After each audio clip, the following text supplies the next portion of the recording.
环球大战线深入世界最前线，全球各地的观众朋友，大家好，我是叶思敏。今天节目一开始，先欢迎到场来宾前立委孙大千委员，大家好；台大哲学系教授苑举正老师，思敏好，各位观众朋友大家好；资深媒体人彭华干哥，思敏好，大家好。好，观众朋友，今天节目一开始持续记得要帮我们在节目一开始的时候呢，先在我们的留言区留言热推，或者是有看到热推键的话，直接帮我们按下热推2个字，并且帮我们的节目点赞。或者是呢，在留言板上面留言给我，写思敏我在哪一个城市，那么我也会亲自来回复大家所在地，跟大家做更多的互动。昨天整理了一下，有非常多的观众朋友，我们的观众可以说是来自于全世界各地。稍微念一下这几个地方，非常多的观众朋友都有留言：马来西亚新山、槟城、雪兰莪、吉隆坡、沙劳越、怡保、新加坡、香港、缅甸多伦多，还有温哥华、德国深圳、台中新竹、高雄、台北、嘉义、澳洲墨尔本、日本千叶、美国的费城、华盛顿、泰国清迈、英国伦敦、墨西哥、斯里兰卡、印尼爪哇、德国法兰克福、阿联酋、杜拜、非洲莫桑比克、汶莱、巴西、西班牙的巴塞隆纳、马尼拉跟阿根廷、荷兰。谢谢观众朋友，这么多的观众朋友涌入哦，给我们这么多的支持跟留言，我们也会继续的加油。那么今天节目一开始会持续的带观众朋友来关心这一场美伊战事，说好的第2轮谈判，结果在这个时候，川普又说了。川普延长停火，但是他也说了他不想要停火。伊朗则是呛说你是要准备突袭吧。于是呢，我们在这个时候关键时刻看到《纽约时报》在这个时候点出了伊朗手中有4张的新王牌还没有完全的寄出来。现在呢，这4张王牌是会指导全球命脉的这一场中东对峙，接下来如何发展？赶快来关心我们今天的节目。先来看到川普在21号刚刚说了嘛，这个他说要延长停火，第2次谈判也没谈成，所以呢，他怎么说呢？他说要等到伊朗提出一个完整统一的方案。所以呢，美方现在会来暂缓军事的攻击，但是呢，海上封锁仍然会持续。他还说呢，美方已经做好了所有的军事准备，我不想要再延长停火了。美国财政部长则是说呢，现在伊朗的经济已经受到，因为我们美方在港口的封锁，所以呢，它的储油设施都满了，这个油运不出去，已经重创伊朗的经济了。看起来伊朗方面则是没有在害怕的，还笑还酸。美方是各说各话哦。伊朗的高层顾问这位是谁呢？穆罕默德。他说呢，他从来没有要求过要延长停火，而且他说失败的一方没有资格来去谈条件，指的就是在讽刺美国。那么伊斯兰革命卫队最新也警告说，如果这场战事持续的进行，而且呢，波斯湾邻国如果爆发了从这边来的攻击的话，它会终结伊朗的石油哦。并且呢，一旦开战，会让美国跟以色列瞬间的进入到地狱模式。我们特别关心到《纽约时报》也特别点出了，其实呢，伊朗手中还有4张最新的王牌，哪4张呢？特别带观众朋友来看，他特别点出了第1张，就是伊朗可能透过胡塞组织来封锁在曼德海峡这边的能源设施。现在目前为止，有9%的石油贸易都是透过曼德海峡来做运输的。再来第2张王牌就是伊朗的网络攻击，可以锁定的就是包括了水利跟能源基础设施，只要一次性的渗透就可以影响到这个水的污染程度哦，立刻被污染，那么系统也会瘫痪。等于整个民生系统都会因此瘫痪而受到影响。第3个则是打的是灰色政治攻击牌，意思就是说，伊朗可能会攻击属于美国和美国盟友的这一些领事馆、贸易机构，甚至暗杀这一些单位里面工作的关键人物。最后则是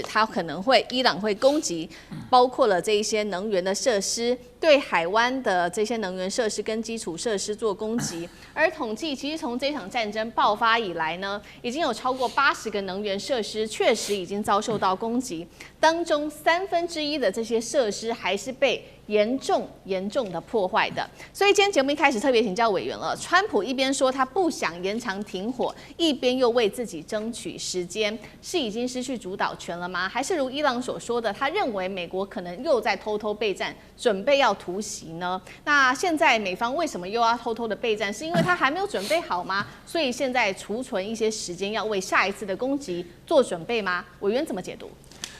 是，我想在最近这几天美国的态度一直不断的反复那么当然外界也很好奇，说为什么当美国反复的时候，伊朗总是愿意配合美国尽量的坐上谈判桌。那么我觉得如果要来讨论伊朗为什么会采取这样的策略之前就要先看一下他们负责谈判的主要代表是他们现在的外长，就是阿拉格齐阿拉格齐是一个超级谈判高手。他最有名的这个战果是他曾经在2015年奥巴马当时伊核协议谈判的时候逼哭了美国当时的谈判代表直接在现场飙泪了。那最重要的原因就是阿拉格齐还写过一本书叫做《谈判的力量》，他强调一件事，什么叫谈判？就是在菜市场讨价还价。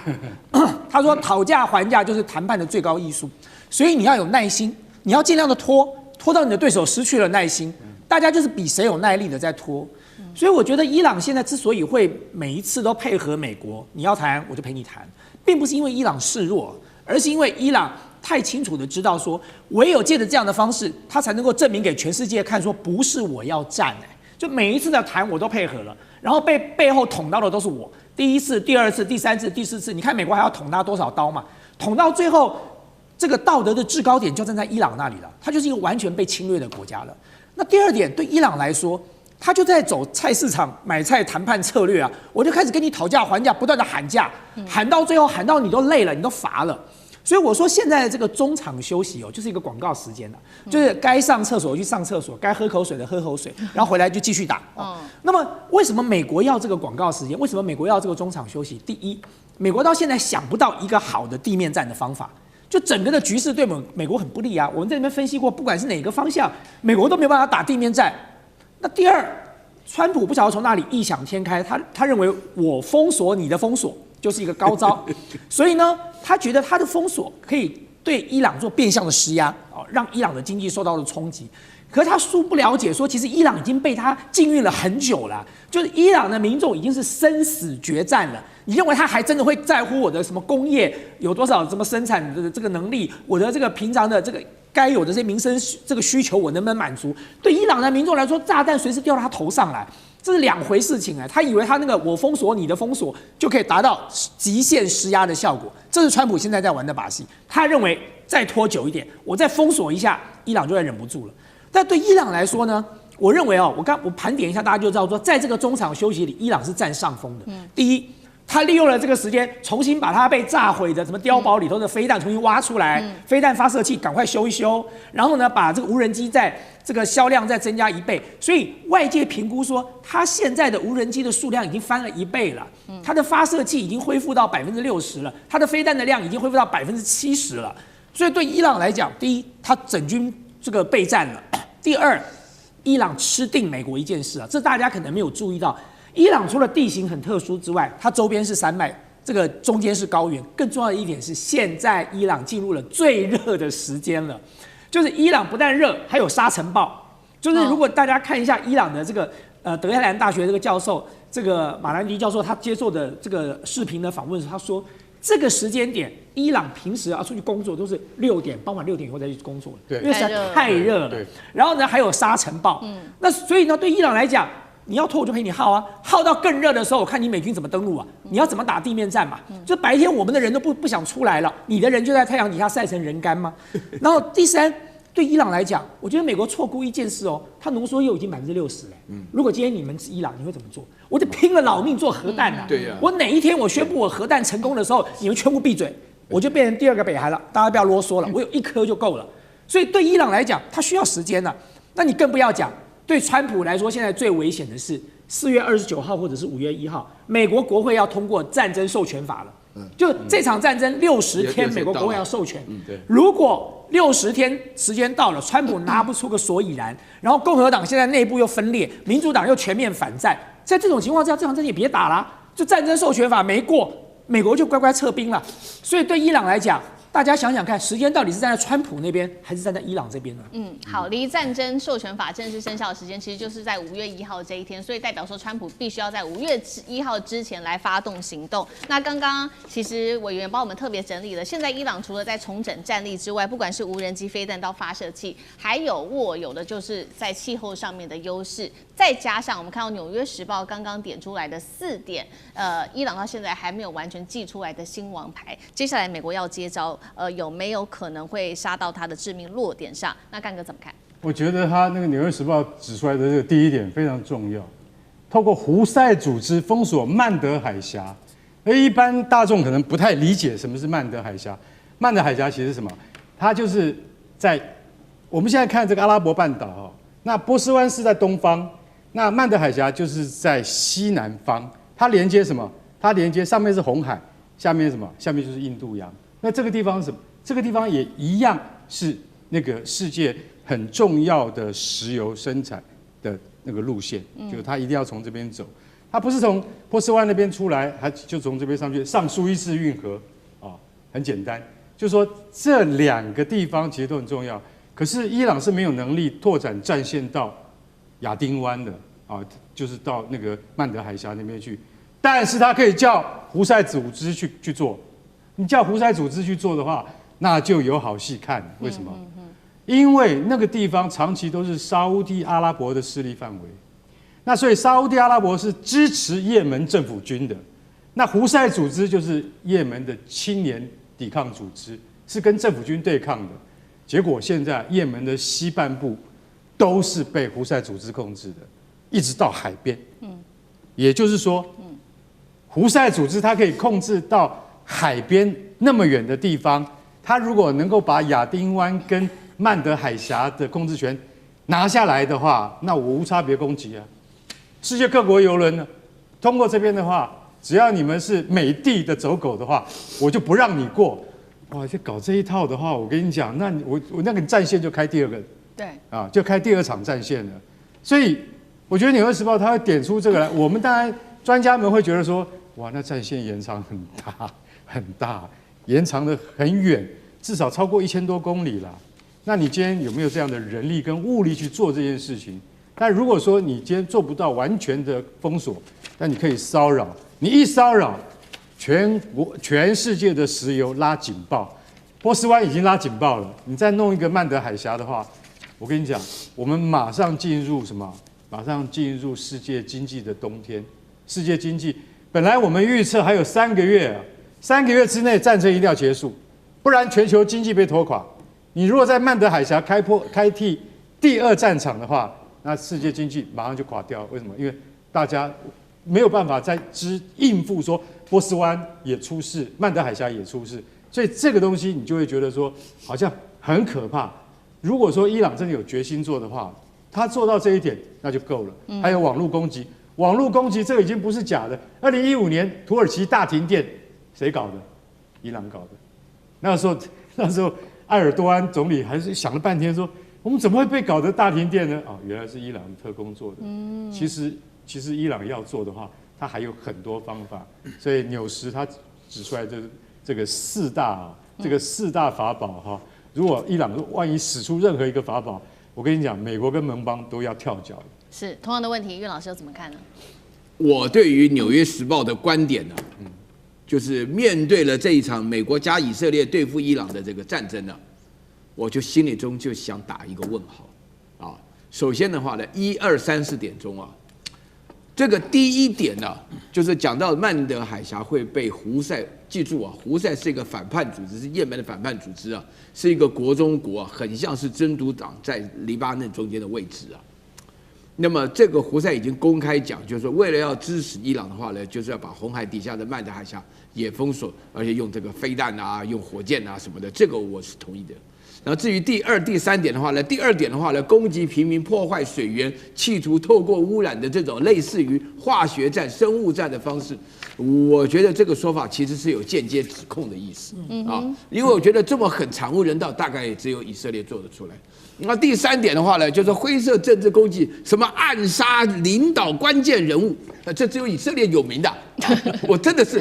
他讲的，我都觉得我乍看这个消息，我觉得这个消息，那这个第4点的话呢，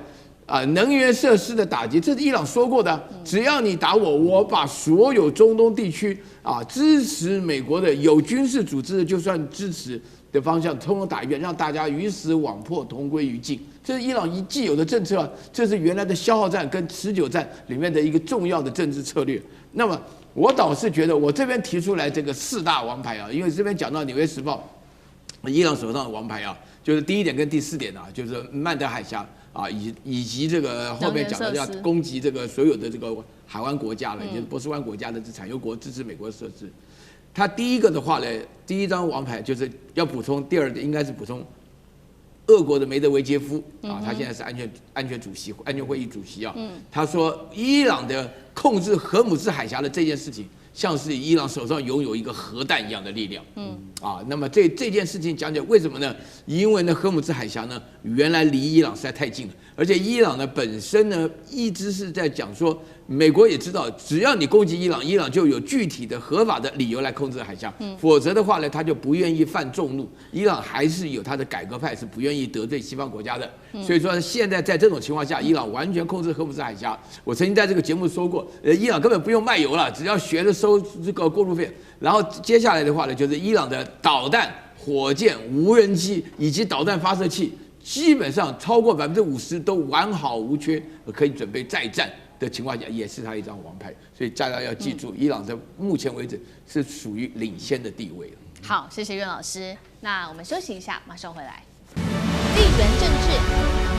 美中之争、战略价值、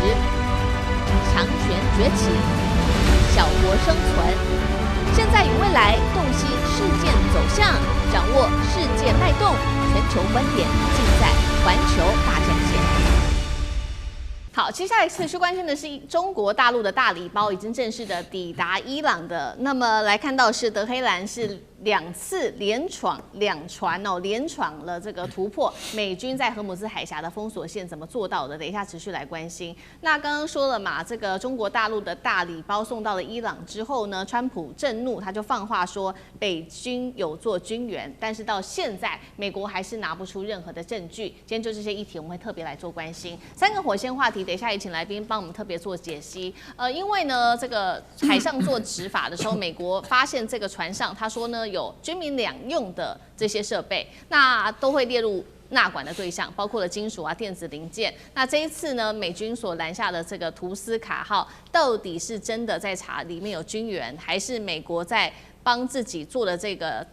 突袭检查，找一个法律的正当性呢？第2件事情是，川普直接点名了，说中国有送军援给伊朗，但是到现在没有拿出一个证据来，也没有去告诉大家说这个东西里面军援的武器有哪一些，到底是真的有掌握，还是他没有证据，还是他又不敢惹怒中国，所以不敢说？这是第2个问题。第3件事情来看到，伊朗呢现在是已经突破了来自于美国的封锁，那美国呢则是扩大执法，现在呢它的执法已经转到了印太地区去这边扫荡船只。那么如果说连荷姆兹海峡都守不住，美军这一套封锁是因为他不敢跟伊朗硬碰硬吗？今天就这些议题，我们都会一起来做关心。好，我们赶快来特别关心到这个是最新的消息，波湾再成火药库，因为美国的海军陆战队在日前是强行拦截了一艘伊朗的货轮，这个是图斯卡号，理由是呢，他认定了上面有许多的是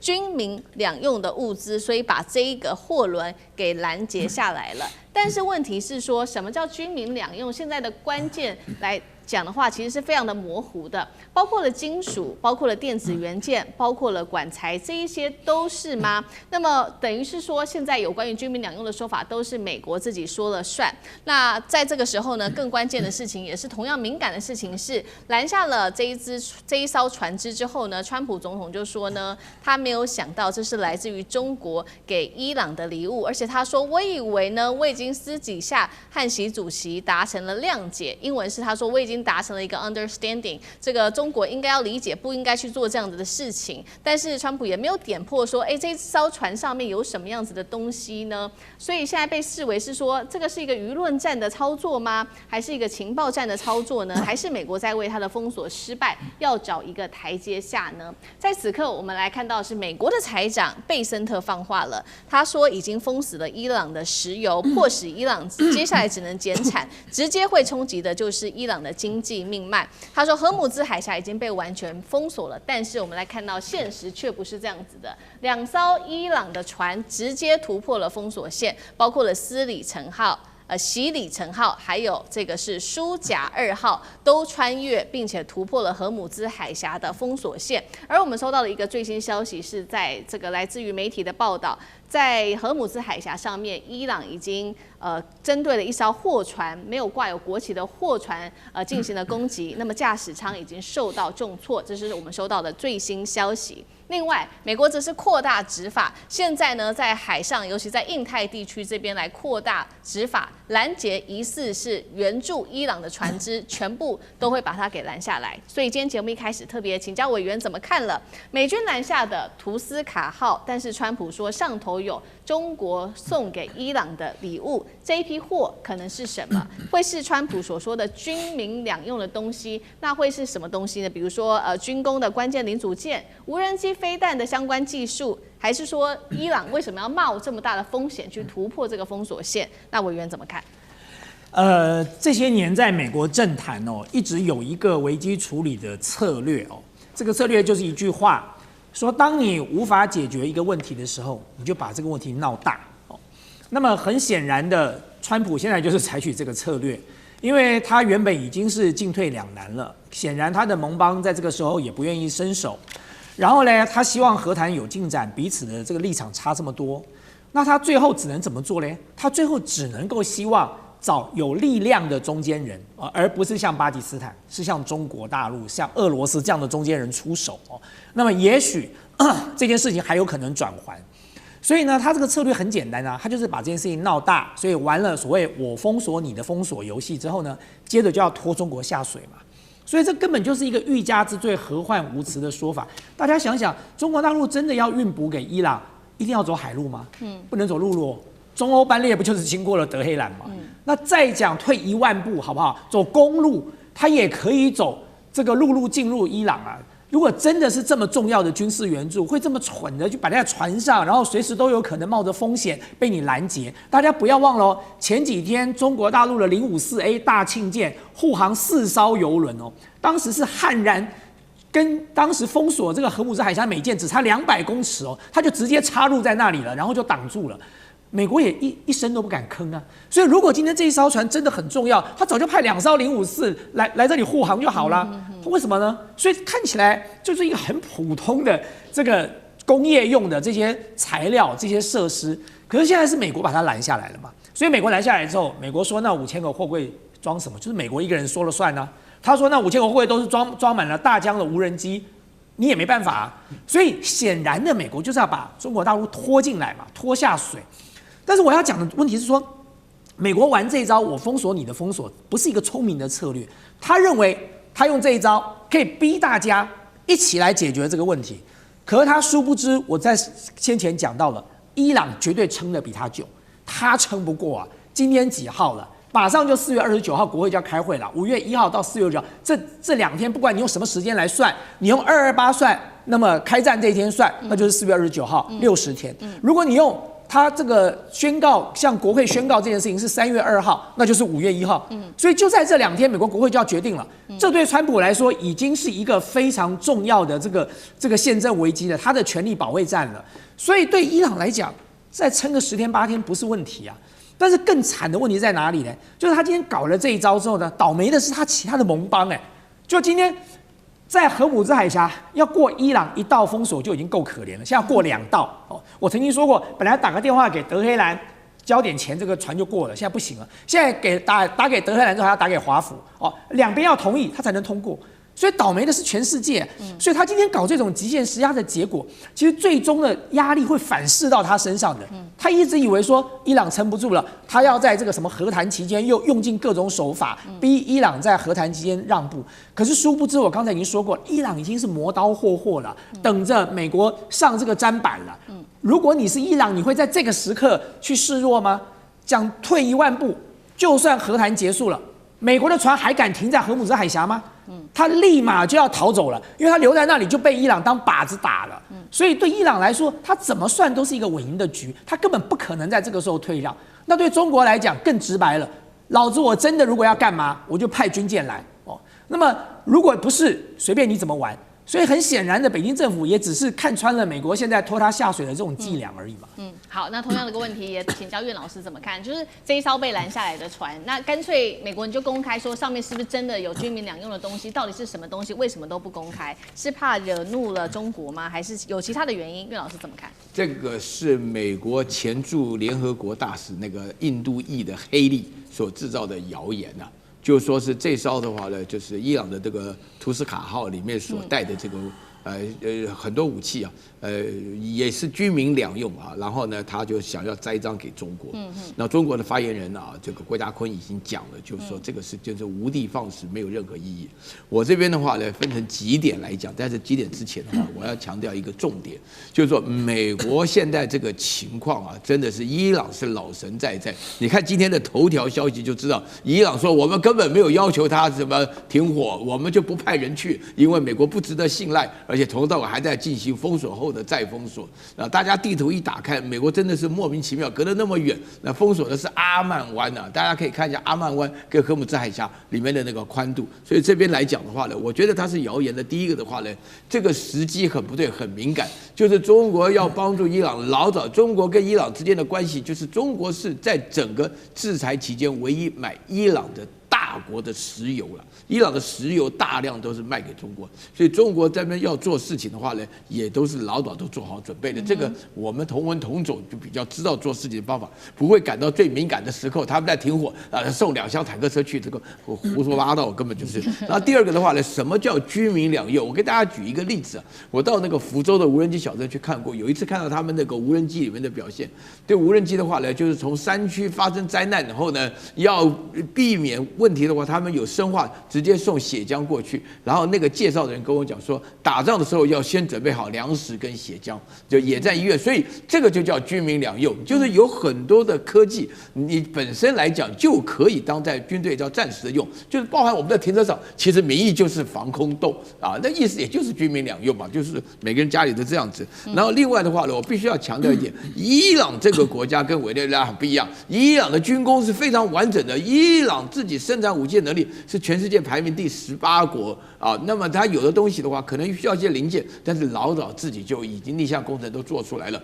而且这一次我刚刚一直在强调，就是说伊朗本身无论是无人机啊，然后这个超音速导弹啊，还有他们的导弹发射器里面都是非常完备的。好，这些都不讲。真正支持伊朗的话呢，就是俄罗斯。俄罗斯人家是讲明了啊，各方面，俄罗斯也是不但是个军事大国，而且跟伊朗之间有这个没有办法取代的一个关系。所以说，俄罗斯就帮助伊朗。那伊朗这一次打的之所以比去年6月准很多的原因，我们不一定非常清楚。但是我们确定一件事情，就是说俄罗斯有帮助，但只是讯息能够发挥到一定的阶段，再加上美国加以色列一开始有点轻敌，都是完全认为他没有海军了，没有空军就直接进去啊。所以呢，在这种情况下，我必须坦白讲，中国绝对不会帮助，否则就像耿爽讲的，那美国早就惨了。我告诉你。好，我们看到这是伊朗，它背后有它的底气在，有它的军事武器的底气在，也有来自于俄罗斯的援助。那另外一方面，也是因为这个底气吗？我们看到美国说它封锁了荷姆兹海峡，但是2艘伊朗的货船就这样冲出封锁线了，是说美军没有这个能力把它给拦下来吗？另外就是刚刚我们回到刚刚另外一个问题，说美军现在他去盘查的对象已经到了印太的海域去，是不愿意跟伊朗的海军起冲突，还是他要扩大他的这个检查范围？干哥怎么看？好，我们就看哈，不是才刚刚抓了那个图斯卡号吗？对不对？现在怎么会有一艘洗礼城号你跑掉了？这艘船不是货轮，是油轮，是载油的。还有一艘叫舒甲2号也跑掉了。奇怪了，美军你不是说你封锁荷姆斯海峡，以美军的封锁能力，他们怎么可能跑得掉呢？好，这就出现一个盲点。当你在抓图斯卡号的时候，你说你们怀疑这上面5000个货柜有什么？有可以资助伊朗的军事工业的这个资财，那而且还暗指说是中国提供的，那你认为说是什么？他们有一个就有个报道说，里面装的是火箭推进剂的燃料，那这个指控就大了。我跟你讲，如果今天它里面真的装的是中国提供的火箭推进剂燃料的话，那我看那个川习会也不用开了，也不用开了，对不对？你公然资助它像这样子的燃料这样的东西，就等于要让它的飞弹，让它的弹道飞弹还可以再继续上架，那专门拿来干嘛？拿来打我们美军的，那我们还谈个什么？对不对？所以我觉得图斯卡号已经被美军扣押了，扣押之后，他到现在还没有讲出到底它上面载的那5000个货柜里面是什么内容物哈，就代表很可能什么？很可能是乌龙。抓错了，一抓发现不是啊，钢筋水泥啊，这怎么能够算战争物资呢？对不对啊？或是这个铜管啊、水管啊这些，你就不能够算是真正的资助这个敌人的战争物资了嘛？所以图斯卡号它现在到底装什么？美国不讲，然后凸显出另外一个缺点就是什么？你抓了图斯卡号，你发现很头痛，你要把它放在什么地方？听说是放在伊朗那个就是南边的一个小岛，你知道那个小岛，结果你要派兵去看着它，然后听说它上面的有菲律宾的船员有那个印度的船员已经准备叫他们回国了，然后有几个伊朗船员不行，抓起来干嘛？还要派人看守？为什么？印度菲律宾可以送回去，伊朗船员一定要抓起来，不管你是不是这个。我们老美的，通通要抓起来。那要派多少人，你知道？那你就要派很多部队。所以你现在在荷姆斯海峡里面，你没有办法去针对每一个点当然，美国的 GPS 没有问题，可是你要派人力去抓它。就像你今天空降图斯卡号的时候，是要用海豹那种小队去抓它的。那所以美军没有办法做到每一艘都拦下来。果然被这2艘跑掉了。那接下来是不是会有更多船跑掉？一定会。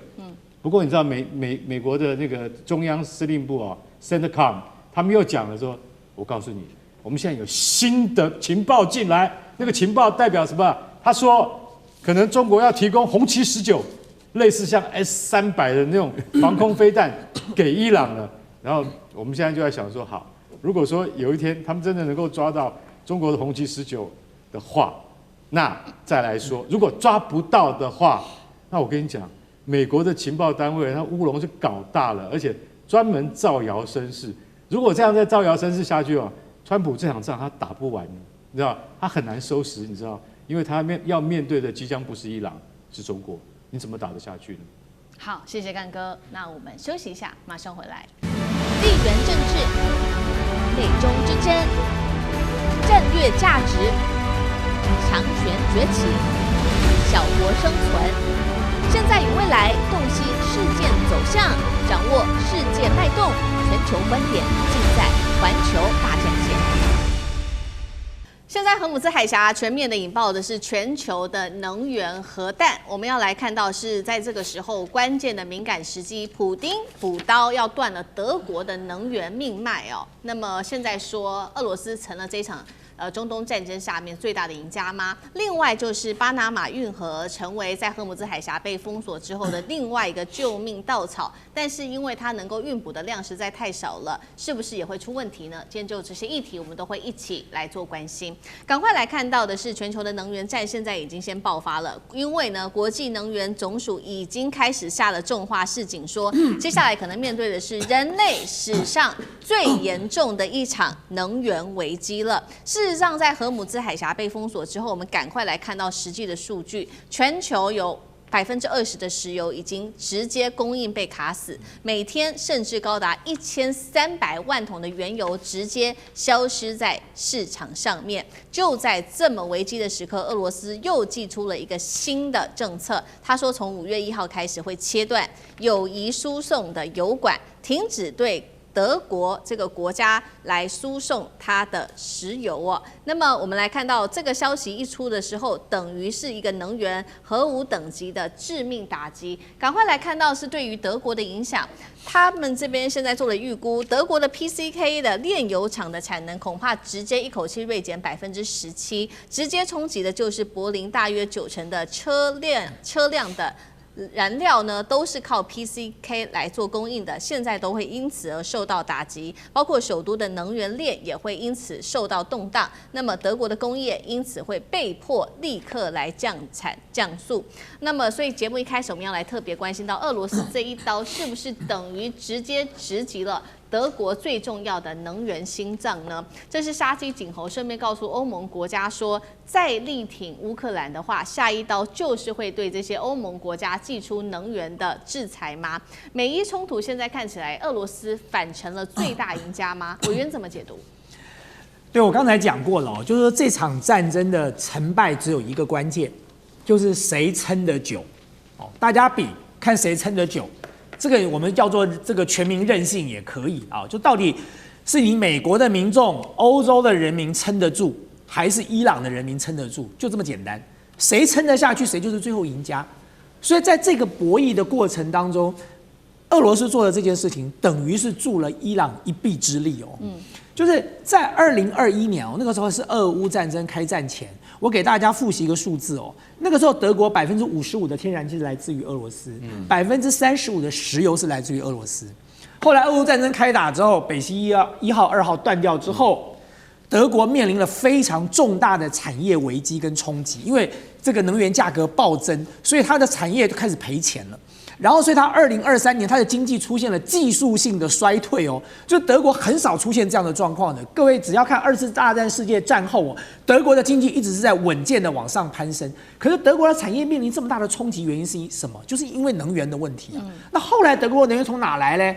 一个就是像哈萨克，它从友谊输油管来哦，另外一个就是从中东来了。可是各位知道，现在中东乱成一锅粥了，所以中东的油也别来了哦。那再加上哈萨克的这个友谊输油管又被断了，又被断供了，所以你哈萨克现在用海运来运哦，那个花的时间太久了，成本太高了。所以德国现在因为俄罗斯补了这一刀之后，整个东德的炼油厂，它的这个石油的来源都会面临到了很大的冲击跟影响。那你说对德国来说造成的影响，只死德国一国吗？不是的。任何了解欧盟的人都知道，欧盟原本的最大的支柱是这几个国家：英国、德国、法国、意大利。英国脱欧之后，欧盟现在最重要的支柱就是法国、德国跟意大利了。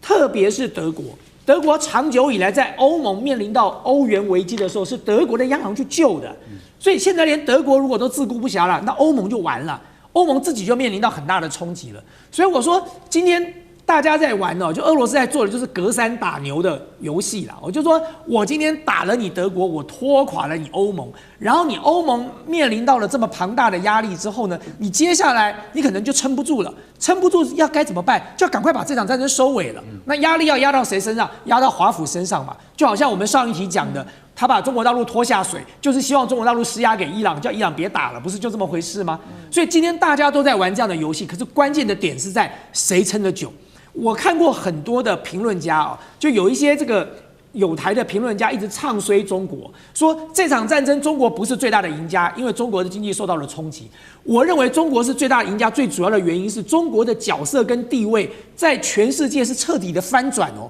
长久以来，中国是被西方跟美国污名化的，现在是黑白对调、猪羊变色了哦。所以这是中国是最大的赢家。可你说中国的经济会不会受到冲击？当然会啊。全世界的经济都会受到冲击，但是关键是什么？谁撑得住，谁撑得久？对中国来说，它的经济撑下去绰绰有余；对伊朗来讲，它已经是生死存亡了，它是一步都不会退的。所以这场战争的胜败很明显的啦。美国跟欧洲这些西方国家，我不相信他们可以撑得比中国或者是俄罗斯或者是伊朗更久。对，好，这一场战争造成的能源危机，美国的盟友受到的冲击是现在看起来最严重的。那撑得下去吗？这是一个关键点。现在美国也想到了一个方法，就说好，那不然如果说荷姆兹海峡被封锁的话，干脆呢我们从这个巴拿马运河来运送这个石油的转运好了。但是呢，现在在巴拿马运河这边也有其他的问题，我们特别来关心到在巴拿马这一条路线哦，因为亚洲的炼油厂呢呢，现在是直接转向美国来购买石油天然气。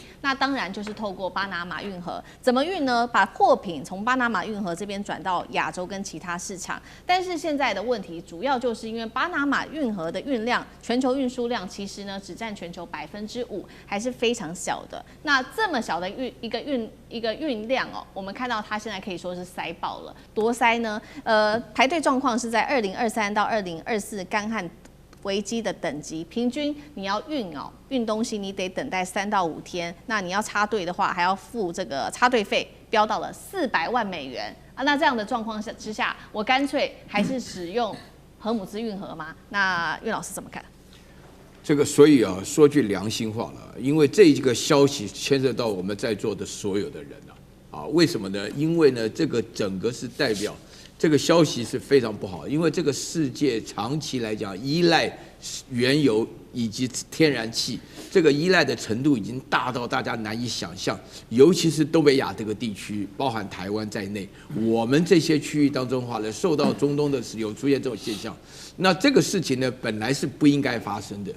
这个就因为川普这个人又笨又坏又傻，所以说让他发生。发生以后呢，他居然不知道伊朗可以控制荷姆兹海峡，然后荷姆兹海峡呢是占了世界上的有人说是25%，有人说是20%。不管怎么讲，这个油跟气他们都是刚需，你要多少卖的人是要达到最多最好的价钱，买的人的话呢也是要买到最多，所以说他们之间的需求是固定的。所以因此这个油跟气的20%或是25%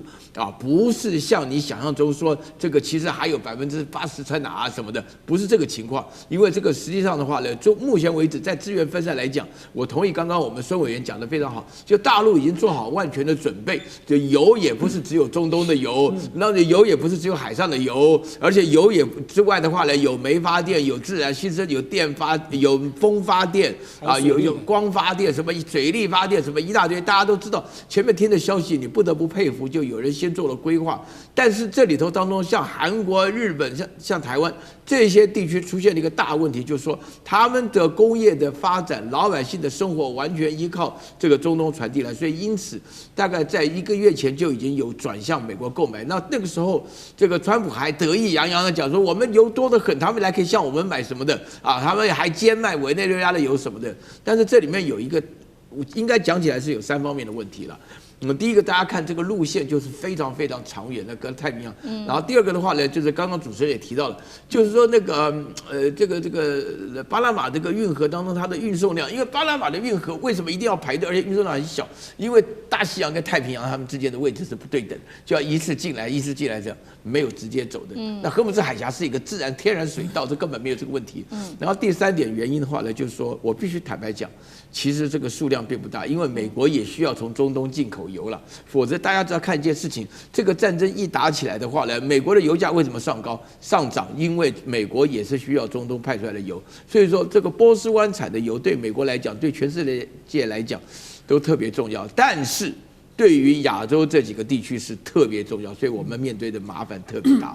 对，好，所以现在等于说全球的这个能源要运送面临很多的危机哦，包括这个荷姆兹海峡被封锁之外，刚刚特别看到了嘛，巴拿马运河的运输也长期现在呢常常塞车，所以在运送上面也碰到了很多的问题。但是在此刻，我们看到的是还要面对的事情，就是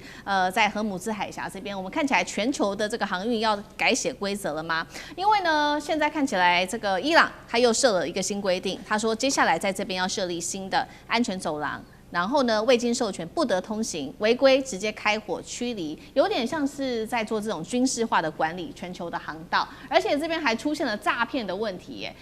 有人被诈骗说付了这个过路费，结果事实上他付钱的对象只是这个诈骗集团，也不是伊朗的政府，结果他在通行的时候就直接被开枪，现在可以说是乱象丛生。干哥怎么看这个海上规则？国际刑警组织现在在追这条船，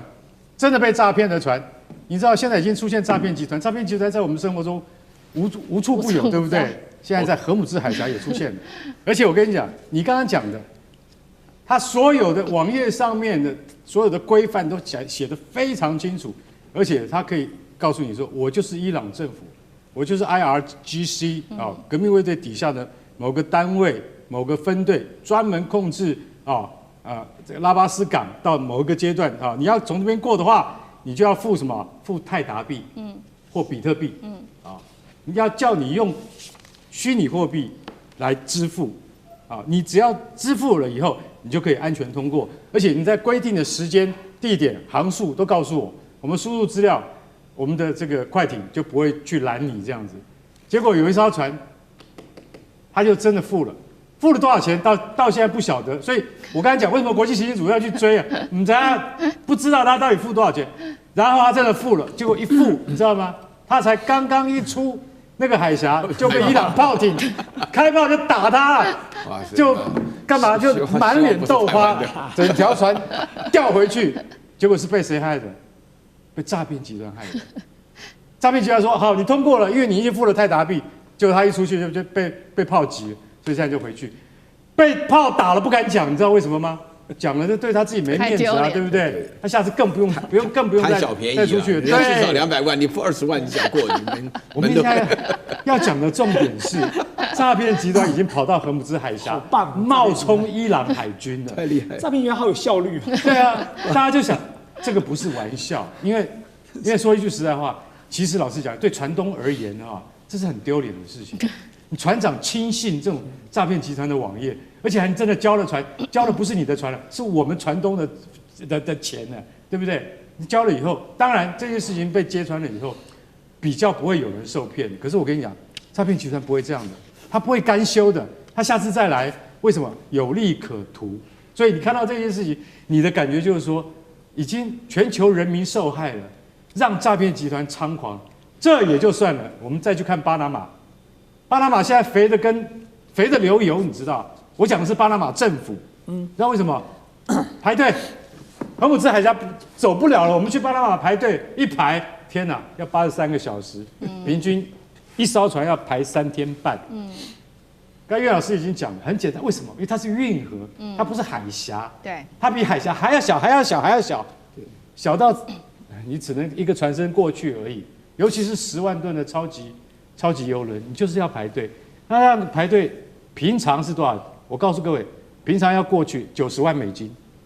大船90万美金已经很贵了，你会觉得很贵。对，现在要插队是吧？欢迎插队，插队费、插队过路费、排队费，你不用排队了。插队的过路费是400万美金，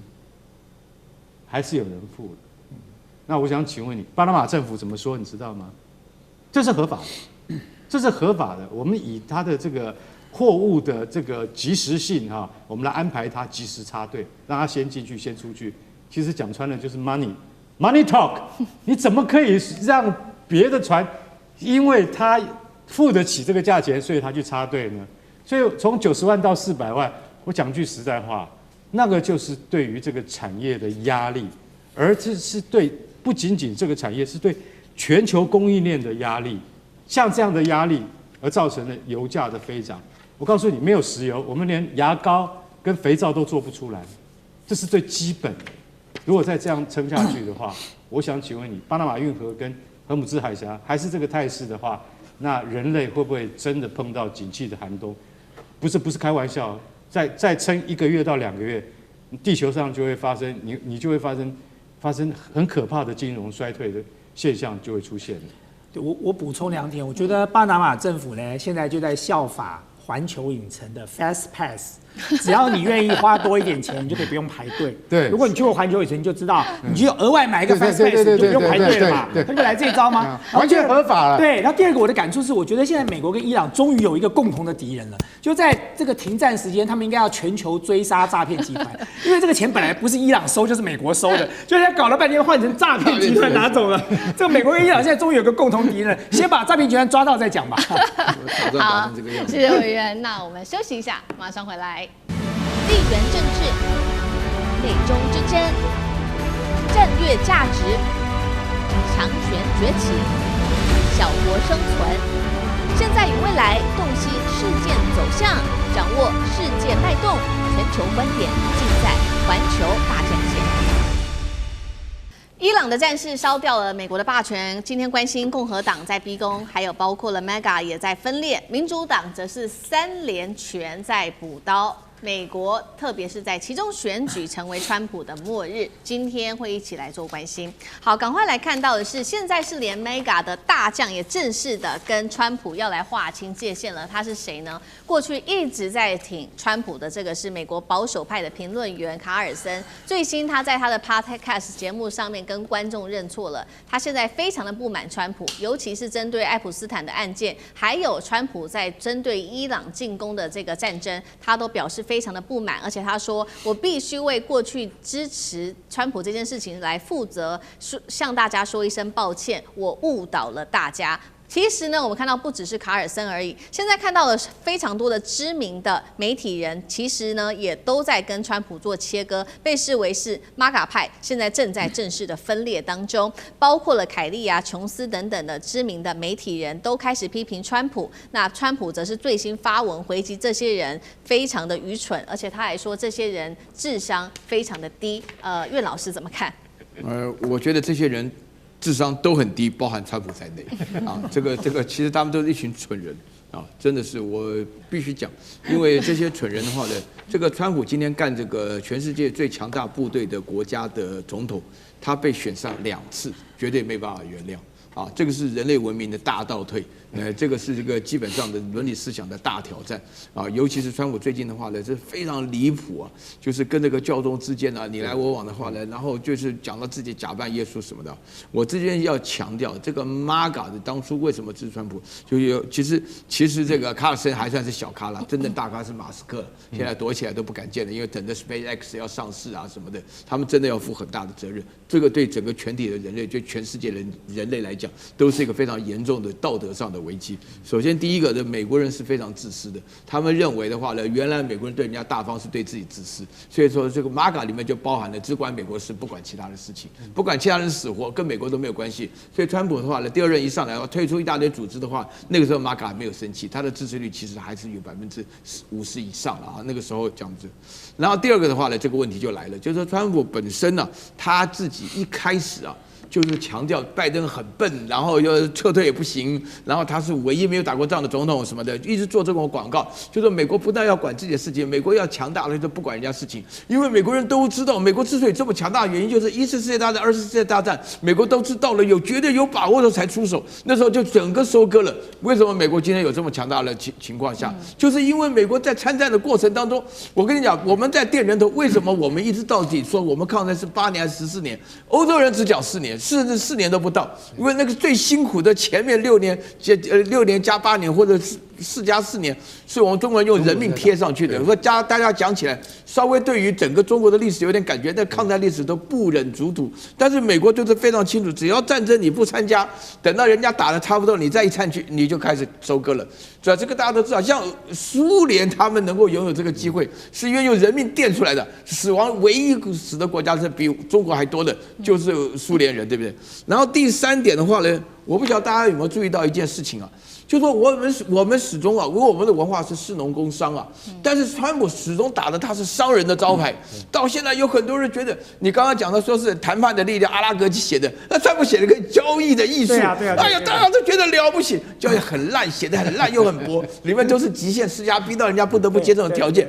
大概都是这种原因，就按照这种搞法。但是大家对美国的文化，商人在美国的地位当中，川普的第2任，他用大家不晓得记不记得，第1任装模作样用一大堆将军当那个国务卿，对不对？结果都吵翻了，全部都 fire 了。但是到现在为止的话呢，川普用的人，什么卢特尼克啦，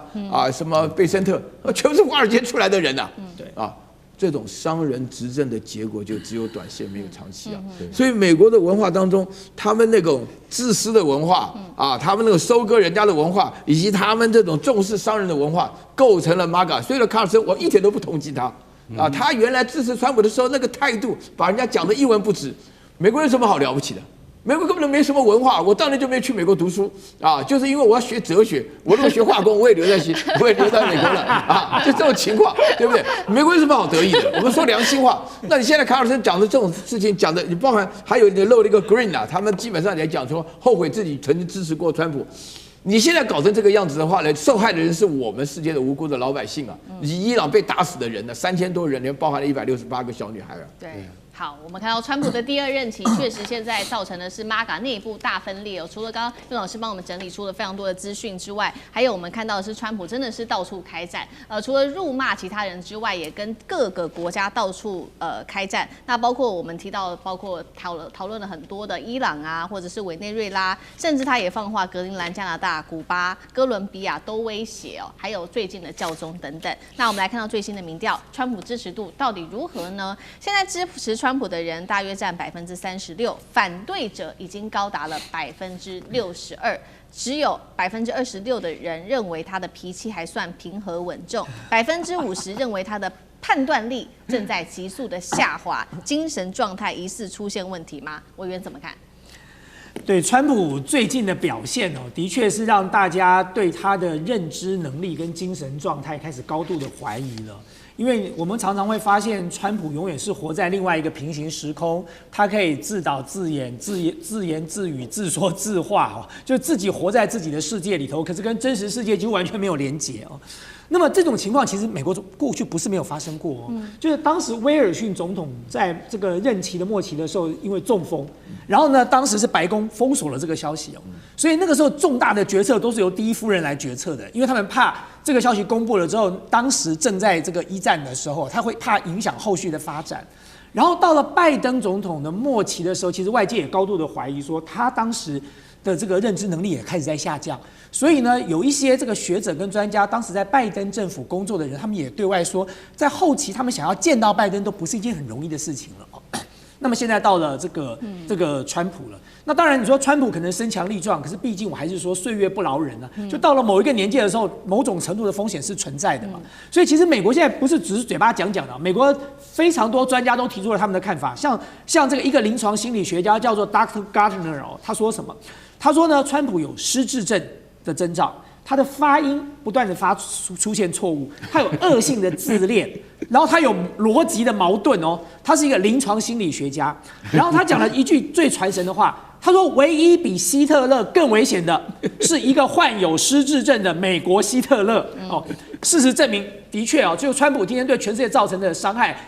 比起希特勒也快要追上了啊。然后另外一个美国华盛顿的认知治疗中心的专家他就说了，叫做 Dr. Greenwood， 他说川普缺乏现实感，就跟现实完全脱离，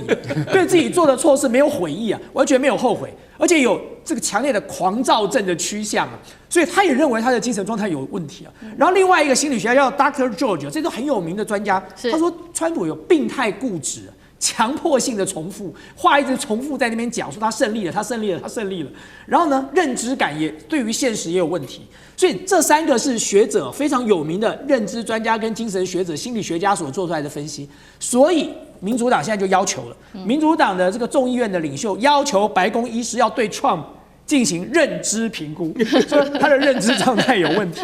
那么，甚至民主党有另外一派呼声哦，这个情况如果持续恶化下去，共和党都有可能会支持，就是援引美国宪法第25条修正，第25条就是说由副总统跟内阁阁员认为总统已经不适合再领导了，叫总统下来，然后换副总统领导。这件事情不见得不可能发生。川普如果再这样自导自演、自说自话、自言自语下去哦，美国搞不好真的哪一天就援引了宪法第25条了。对，我们再看到那其实民主党他其实在这个关键的时刻还是火力全开的。还有哪些人对川普喊话呢？包括了加州的州长纽森，他要挑战总统大位嘛，2028，他说川普对这个伊朗开战，推升了物价跟通膨。纽约市长他直接说了，你川普每天花超过5亿美元去杀害成千上万伊朗、黎巴嫩的人，却让全球各地的劳工阶层生活崩坏。共和党内部也说，你花数千亿美元的金额去打一场没有意义的战争，你应该在此刻赶快想一想有什么退场机制吧。干哥怎么看？对，他说现在已经60天了哈，快了，4月28号就要满60天，满60天以后，其实老实讲一句哦，民主党就是拿这个来，他第一拳就打过去，他说，我告诉你，你没有经过国会授权，你这叫违宪，好不好？然后，但是问题是什么？问题是共和党在参议院、参众两院都是多数嘛，对不对？这个案子本来是要弹劾他的，没有成，人家第2拳打出来，打谁？打赫格塞斯啊？为什么？很简单啊，赫格塞斯，我跟你讲，你是执行的，我跟你讲，你犯了什么？你犯了战争罪，你犯了罔顾军人生命罪，还犯了攻击平民罪，这些这些都是民主党人拟出来的，你知道？这个如果战争罪以下这些罪都成立的话，那赫克塞斯就吃不完兜着走。所以现在的问题就是什么？现在的问题就是第三拳打出来，很简单，是共和党人自己打的，60天了。你要告诉我你要怎么退场？如果你不退场的话，那我们坦白讲一句，参议院共和党多数党领袖叫图恩支持川普的，非常支持川普。图恩他说我们很支持你啊，但是已经打了快2个月了，我的老乡都不同意了。我的老乡是哪里呢？南达科州的农民们，我就是那里面选出来的。选民不同意。对呀。我是南达科州选出来的。你知道我们现在那个耕耘机那个油多贵吗？你来开你就知道了。他讲得非常的传神，为什么？那就代表美国的经济直接受到影响。然后那个纽约州长也讲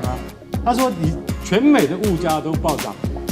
纽约市长曼达尼讲的才传神，他说。